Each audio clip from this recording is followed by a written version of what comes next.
Limba română îl încurcă rău. Tractorul cu care își trage căruța îi se defectează când e lumea mai dragă. Maramureșenii îi testează răbdarea cu negocierile lor dure și interminabile, iar peste iarnă i-a fost atât de frig încât a dat foc la podeaua casei. Dar el e fericit așa. Se numește Duncan Wrigley și a fost unul dintre cei mai faimoși paparații pe care i-a avut Marea Britanie. Specialitatea lui erau Lady Diana și marile staruri americane cu care are povești fabuloase. Acum însă s-a îndrăgostit iremediabil de arta populară din Maramureș și vrea musai să o salveze de la dispariție, pentru că, după ce a străbătut lumea, a găsit acolo un mic rai căruia îi spune acasă.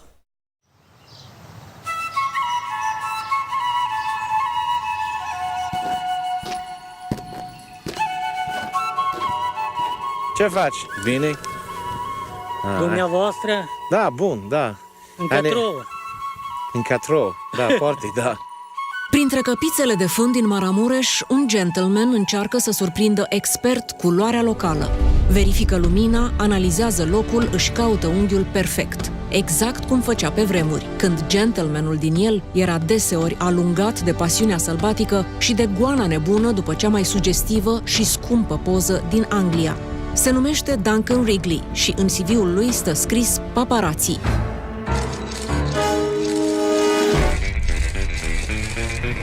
De fapt, e unul dintre primii și cei mai buni paparații pe care i-a văzut lumea.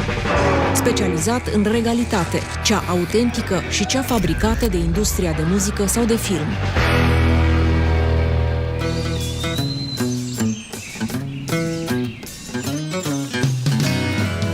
De la ultima lui poză, vândută pe bani grei, a trecut ceva timp. Acum, când îi se mai face dor de vechea meserie, fotografiază ca orice om cum se cade, la vedere și cu joc natural de scenă. Strânge cele mai frumoase fete din Breb, le îmbracă neapărat în costum popular și le scoate la o căpiță pentru ședința foto. Nu-i drept, jumate. Da, bun. That's nice. Bun. Profesional aici. Ele acceptă mereu, încântate ca o poză pentru Facebook, iar el e bucuros că nu-și iese din mână nici măcar aici, unde, spun gurile rele, se agață harta României în cui și unde s-a refugiat ca să scape de viața trepidantă dusă la Londra.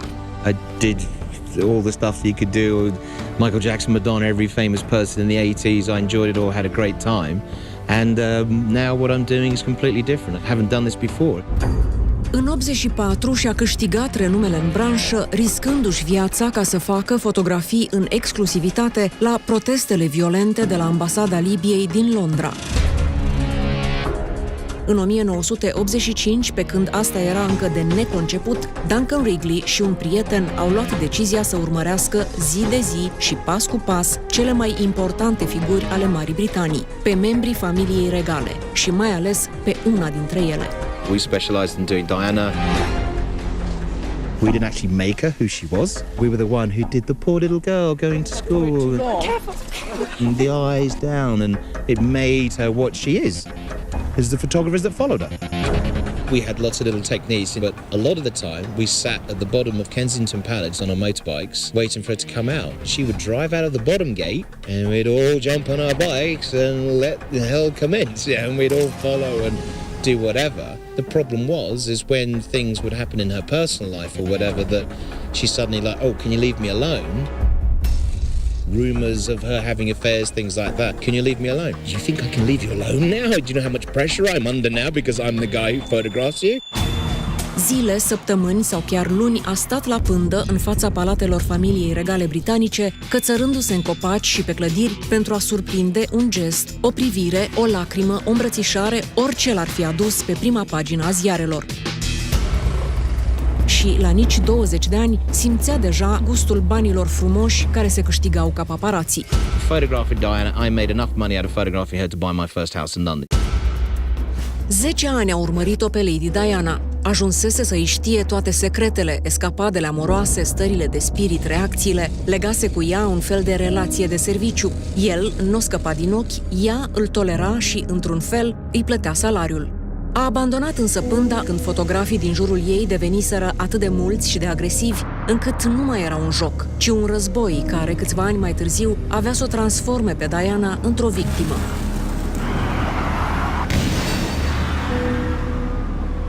La momentul respectiv, Duncan Wrigley nu mai era acolo. Își îndreptase atenția spre staruri din lumea filmului și a muzicii, pe care reușea să le surprindă oricât de mult s-ar fi ferit de el. Yeah, Michael Jackson, fantastic. He just played the game. When I was riding my bike, he would be hanging out going, "It's like, you bastard, you bastard." I was like, oh, I can't take a picture. The second I'd stop, he'd like, covered up and he'd like, yeah, need to play a game. Madonna, she honestly believed she was something. She had 20 bodyguards to stop being photographed. She was staying in the Park Lane Hotel and no one could get in. And I was sitting there all day and it's like, yeah, think, the hunter, what do I do? Oh, there's their building next door. All the electricians are going through next door. They're not checking any passes for them. So the next day I turned up, covered in jeans, whatever, had a plumber's kit, and I just walked on it and just went through. Okay, where the hell am I going? Right, walked in. I had my little secret camera inside, and I managed to get into position. She walked up the stairs, and I was covered in stuff, and I just, gotcha. I was the only one to get a picture of her. Unii îi înțelegeau munca și îi arătau respect. I was waiting for Dustin Hoffman, and I fell asleep because I've been up all night, and I get this. Are you waiting for me? Yeah. Oh God. Yeah. Do you want a picture with my wife? Is that? Yeah, that'd be great. Thanks a lot. Thanks ever so much. You're going to get in trouble. You want to watch that? Yeah, great. Yeah, what a nice guy. Yeah, that's Dustin Hoffman. Do you know what I mean? He woke me up. Boy George, he must have been about 50 of us outside, and his brother came out, and everyone's and he's like, oh, he's like, I'm just going to the chemist. Give me a break. And I had a really bad sore throat. I was like, can you get me something from my throat? And he's like, what? It's like, yeah, I'll give you the money. It's like, yeah, all right. Okay. So he comes back from the chemist, you know, everyone's photograph, and he's like, well, there you go, yeah, you owe me £2. Oh, thanks, mate, nice one, yeah. They were human. Alții însă deveneau foarte agresivi. Duncan Wrigley a trecut și el printr-un episod neplăcut, când faimosul actor britanic Leslie Graham s-a înfuriat pentru că i-a fost fotografiată soția însărcinată. He kind of like grabbing me and he's trying to get my camera off me. And he said, if you photograph me again, I'll kill you. You know I will. I've done it before. He did 15 years inside in prison for killing a taxi driver. So he'd murdered somebody. About 2 weeks later, I heard on the radio, Leslie Grantham has run over a photographer and broken his leg. When he got out and spoke to the photographer, he said, sorry, I thought you was somebody else. Dar pe el nu părea să-l intimideze nimic. La un bal mascat, de exemplu, a reușit să se apropie de regină și de familia ei, deghizat în Henric al VIII-lea și cu aparatul foto ascuns între picioare. I've got a metal belt sewn in. I go through the metal detector. I have a metal thing. I have to frisk you. So Honey said, I don't mind you frisking me anywhere, just, not down there. No, of course I wouldn't frisk you there. Good, because you'd see my massive lens hanging down between my legs. Okay, right, so I got through. We were the only two to get cameras in that day. Și apoi a reușit să facă istorie, dezvăluind apariția în Marea Britanie a unui drog nou consumat la petreceri secrete și pe care toată lumea încerca disperată să-l ascundă: ecstasy. These huge parties were making millions of pounds. Did not want this story out, that all these kids are high as a kite on ecstasy. So these places, they had rock wires, they had baseball bats, and these guys were told, any press, beat them up. So that was just a challenge to me. Right, let's have these guys. So we got into this place, baseball bats and Rottweiler dogs everywhere. And I'm like, oh my God, this is crazy. I'm going to die. I'm going to get attacked. And I just got up there and climbed up and it was like, okay, you ready? Bang! And the whole room, what was that? A flash went off. I just disappeared. The next day, when it was on the front page with all these people with red eyes, like drug-crazed England. And it was a huge breakthrough. Doar că odată cu apariția internetului, meseria de paparazzi și-a pierdut din farmec, iar plata devenise derizorie. Așa că și-a luat familia și a plecat în Sri Lanka, hotărât să se mute acolo. Fericirea și liniștea lui s-au înnecat însă în tsunamiul care a lovit sudul Asiei în ziua de Crăciun a anului 2004. I was sitting with my laptop and I was writing, this day, I've waited for this day all my life. And as I was writing that, a 9-foot wall of wave came in and we went through 5 waves. There's 3,000 people in our village and 2,000 of them died. We all lived, we don't know how. To get us out of Sri Lanka, we did lots of live broadcasts, and my daughter told us how we were surrounded by crocodiles and all this stuff. Liniștea și-a găsit-o până la urmă unde nici nu se aștepta. When I was a paparazzi, I used to commute across London Bridge. It's a different bridge, different country, different life. It's great. În 2008 a descoperit raiul pe pământ. We asked people, where would you say is the real Romania? Where would you say is the traditional old ways of life? And every single person said Maramureș. Okay, where's this? And they said, yeah, it's where you put the pin in the map. Okay, got a map. Okay, right. Oh, there it is. Right. Came around the corner, saw the beautiful view of the Gutin Mountain. It was like, wow, look at that. It reminded me of the Shires in The Hobbit. You know, it's just a magical place. And we just looked at each other and we're like, this is it. This is what we've been looking for. S-au stabilit definitiv în satul Breb acum 3 ani și adaptarea a fost rapidă. Doar câteva piedici mici mai stau în calea transformării lui într-un pui de moroșan. Da, un pic frig, da. Muntin, normal. My biggest problem is language. Eu vorbesc foarte puțin românești. Eu nu înțeleg. Vorbesc mergem, mergest. Like, ce? In English we just say go. When I came here, I was walking down the street and I was trying to explain. I said, me construcție casa. And the guy walking down starts hitting me on my shoulder quite hard. And I'm like, and he goes, fuck you. And I was like, what? Yeah, he doesn't look angry. So I got back to the pension and I said, what does fuck you mean? And the girl was like, well, you know what that means. I said, no, in Romanian. She's like, oh, fuck you. Oh, it means I will do it. Oh, okay. A descoperit însă cu surprindere că nu numai lui îi făcuseră casă cei din Breb. Allegedly, this is Prince Charles's house, and well, it's like old days, really. When I first came to Breb, but when I was talking to the guy, I said I'd learned the word vicin. He said, vicin, who lives next door? And the guy goes, Prince Charles. I was like, sorry? He's like, sounds like he's saying Prince Charles, and he can't obviously mean that. It says MET 203. So I took a picture of it. I went home, I put MET Prince Charles into Google, and bang, a picture of Prince Charles standing here appeared. It's like, oh my God, it's true. It's like, Prince Charles couldn't possibly be my neighbor. Dar e, și poate într-o zi vor avea chiar și o discuție, peste gard, față în față, ca între bărbați, despre vremurile în care prințul era prada, iar el vânătorul. Până atunci însă își vede de treabă, meșterind prin ogradă, tractorul un pic distrus. Sau umblând cu căruța lui legată la tractor ca să caute opere de artă. I take my caruț and it says on the side, you know, compar mobilia second hand. Se ocupă de renovarea caselor vechi. Le iubește ca un părinte, așa că le caută în satele vecine, le cumpără și le aduce bucată cu bucată în curtea lui ca să le salveze de la ruină și apoi să le închirieze la turiști străini. We've got 25 hectares of land. We've got 8-9 houses. Has cost us, say, the price of a very small house in England. To do this in England, I would need 3-4 million sterling, plus the fact you'd never get the building permission. But that house was 20 million.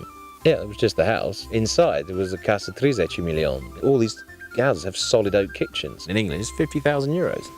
That's the cost of all of this. Încă n-a reușit să înțeleagă de ce ne vindem atât de ieftin și renunțăm fără să clipim la ce am moștenit. Victor's a very good carpenter. He builds houses. He has pride in his work. So when you say to him, you know, leave the 100-year-old axe cuts, he's looking at you like, what? You know, people will see my work. You can't do this. I need to abrica frumos. Pe el îl doare sufletul parcă mai tare decât pe localnici să vadă cum se distrug și dispar minunățiile de aici. Porți maramureșene pe care nu le mai sculptează nimeni, mobilă veche cu motive populare, uși, bănci și lăzi de zestre fabricate acum un secol, dar lăsate în ploaie și vânt. Le-a strâns pe toate și mobilează cu ele casele renovate pentru a-i încânta pe străini.